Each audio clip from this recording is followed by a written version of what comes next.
और नाजरीन, Asia cup के फाइनल में आज दो रिवायती हरीफ पाकिस्तान और भारत की टीमें मद्दे मुकाबिल होंगी। पूरी कौम की तरह गुजरांवाला के पहलवान भी पाकिस्तान की जीत के लिए पुरअज़्म और दुआगो हैं। फाहद बशीर से तफसीलात जानेंगे।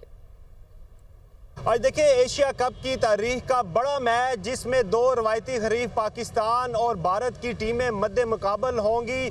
फाइनल मैच में आज दोनों टीमों के दरमियान जोर का जोड़ पड़ेगा।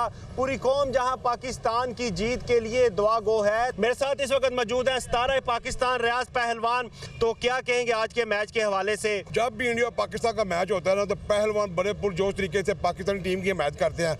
आज भी जिस तरह पाकिस्तान का और इंडिया का मैच आ रहा है फाइनल एशिया कप, यकीन जाने बड़ी खुशी हो रही है। इस तरह के मैच होने चाहिए, ये तो एक गेम का हिस्सा है। लेकिन हम अपनी पाकिस्तानी टीम के लिए दुआ गो हैं। उनको चाहिए जो चौके छक्के लगाए, पहलवानी दाव पेच लगाए, ताकि पाकिस्तानी टीम को फतह होनी चाहिए। हम उनके लिए दुआ गो हैं, इंशाल्लाह दुआ करते रहेंगे। जी बिल्कुल, आपने सुना, जो पहलवान है यहाँ पर काफ़ी पुरजोश हैं और पाकिस्तान की जीत के लिए दुआ गो हैं। यहाँ पर उन्होंने अपने जो कौमी टीम के खिलाड़ी हैं उन्हें पहलवानी मशवरे भी दिए हैं कि वो फुल कॉन्फिडेंस के साथ खेलें। इसके साथ साथ शहीन शाह अफरीदी से काफ़ी एक्सपेक्टेशन है कि वो आज ऑलराउंडर परफॉर्म करेंगे और पाकिस्तान को जो है वो एशिया कप का फाइनल जितवाएंगे।